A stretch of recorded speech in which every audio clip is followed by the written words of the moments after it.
గురుముఖతా విని అంటే గురువు ద్వారా, ఇక్కడ గురువు యొక్క ప్రస్తావన వస్తుంది. కనకయ్య విను, గురువు యొక్క ప్రాముఖ్యత అర్థమైందా? గురుముఖత విని ఆ సూక్తిని, అంటే నీకు మంత్రం ఇచ్చాడో లేకపోతే ఏదైనా వేరే చెప్పాడో ఏదన్నా పట్టి ఆ సూక్తిని హృదయంగమం చేసుకొని హృదయం అంటే నీ మనసుకు పట్టించుకోవాలి. పంచాక్షరి చెప్పింది దానికి అర్థమైంది బేట. అది హృదయగమం చేసుకున్నచో మంత్రబలం వస్తుంది.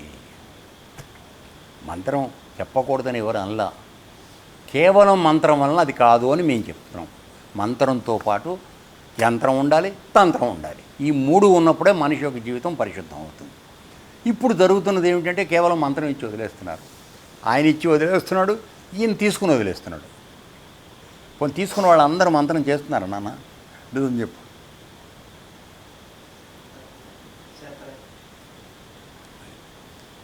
సో నువ్వు తీసుకున్న దాన్ని హృదయస్థం చేసుకుని, అంటే గట్టిగా పట్టుకొని 24 గంటలు దాన్ని నలిచేయాలి, ఆ మంత్రాన్ని నలిచేయాలి. అప్పుడు దాని నుంచి ఉత్పన్నమైనటువంటి శక్తి, బీజాక్షర శక్తి ఏదైతే ఉందో అది నీ శరీరాన్ని ఆవహిస్తుంది. అది ఒక రక్షణ కవచం.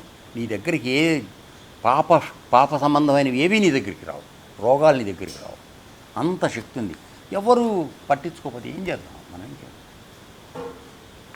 అందని వాళ్ళు ఎలాగో అందకుండా ఉన్నారు బేట, అందిన వాళ్ళకి అశ్రద్ధగా ఉంది. ఏం చేద్దాం? సరే, మంత్రబలం వస్తుంది. కర్మలు నాకు అర్పణ చేసినచో కర్మలు శుద్ధి అవుతాయి. అందుకని మీకు యజ్ఞం చేయడం అంటే ఏం చెప్పాను నేను? భగవద్గీతలో చెప్పింది, ప్రతి కర్మ యజ్ఞం కింద మార్చుకునే శక్తి మన దగ్గరే ఉంది. యజ్ఞం అంటే 3 రకాలుగా చేస్తే అది యజ్ఞం అవుతుందని చెప్పాం. మొదటి ఏమిటిది? ధర్మబద్ధమైంది, శాస్త్రవిహితమైనటువంటి పని చేయటం. రెండోది ఇతరులకు ప్రయోజనం కలిగించేటట్టుగా చేయటం, సర్వభూత హితేరత, పక్క ప్రాణులకి హాని హింస జరగకుండా పనిచేయటం. మూడోది భగవదర్పితంగా చేయటం. అలా చేసినప్పుడు నీ చేత చేయబడిన ప్రతి పని యజ్ఞం కింద మారుతుంది. అప్పుడు అది యజ్ఞంగా మారినప్పుడు అది దానిలో చేసినటువంటి దోషం కానీ పాపం కానీ ఏవైతే ఉన్నాయో అవన్నీ పరమాత్మకి వెళ్ళిపోతాయి, కానీ నిన్ను పట్టుకో. అర్థమవుతుందా? అది. సో ఇప్పుడు ఊరికి ఉదాహరణకు చెబుదాం. సపోజ్ మనం కట్టెలు మామూలుగా వంట చేసేవాళ్ళం, చేస్తున్నాం కదా. కట్టెల్లో మరి కొన్ని పురుగులు ఉంటాయి. సో దాన్ని నువ్వు కాలబెట్టినప్పుడు ఏమవుతుంది? పురుగులు చచ్చిపోతాం, గాలి. అట్లాగే కూరగాయల్లో ఉన్నాయి, నువ్వు కోస్తున్నావు, చచ్చిపోతావు. దాన్నే పంచసూనాలు అన్నారు. అంటే ఆహారం నువ్వు తినాలి, వండుకోవాలి, కాబట్టి ఖచ్చితంగా నువ్వు అవి చేయాలి. చేస్తే ఈ పాపం జరుగుతుంది. దీనికి పరిష్కారం ఏంటి అంటే పంచసూనాలకి పంచయజ్ఞాలు మరి చెప్పండి. అంటే ఒక పాపం తెలియకో తెలిసో జరిగితే దాన్ని సరిదిద్దుకునే మార్గం కూడా మనకు చెప్పబడింది. అర్థమైందన్న? సో ఆ విధంగా కర్మలన్నీ కూడా పరమాత్మకి కృష్ణ అర్పణం అనుకుని చెయ్యి.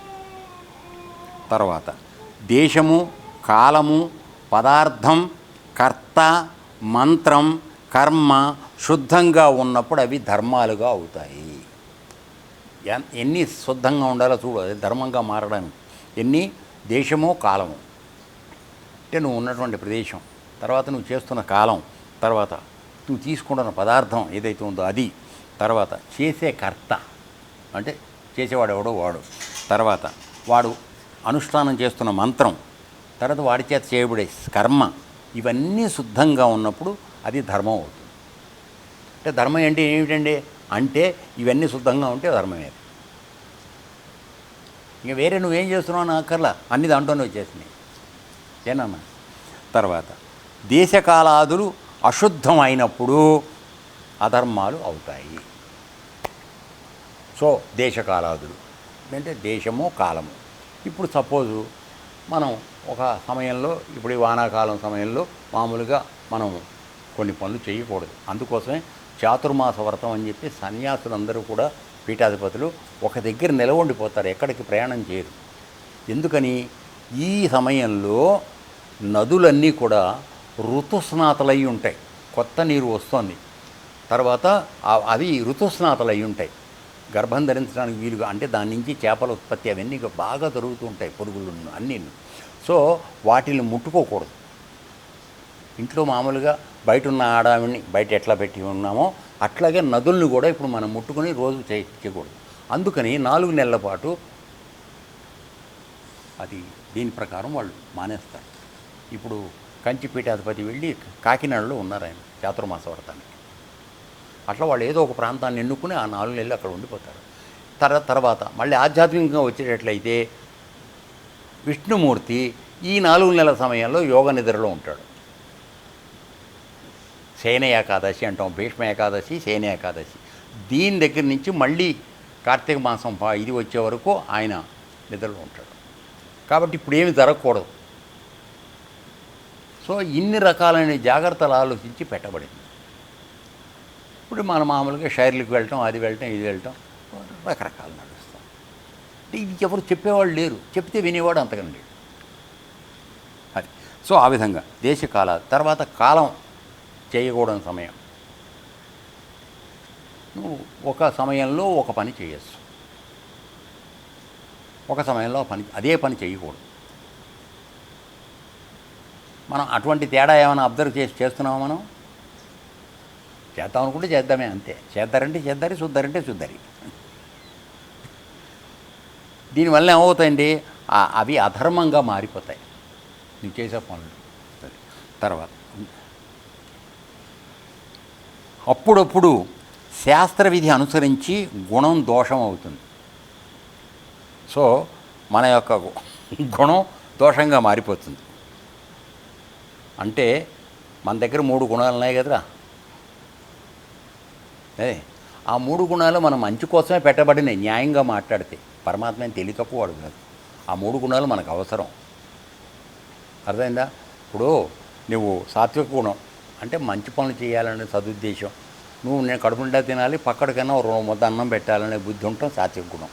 అంటే తేలికగా చెప్తున్నా ఏనన్నా. తర్వాత రజోగుణం, కాస్త లేవగానే పని చేసుకోవడం, బద్ధకంగా 8 వరకు పడుకోకుండా లేచి తెల్లారికి ముందుకు లేచుకొని మన పనులు చేసుకుని కుటుంబానికి కావాల్సిన ఆహారాన్ని చేసుకోవడం, అది రజోగుణం. తర్వాత శరీరం అలసిపోయింది కాబట్టి ఖచ్చితంగా సాయంత్రం గూట్లో దీపం నోట్లో ముద్ద. మా దగ్గర చిన్నప్పుడు చెప్పేవాళ్ళు, గూట్లో దీపం నోట్లో ముద్ద.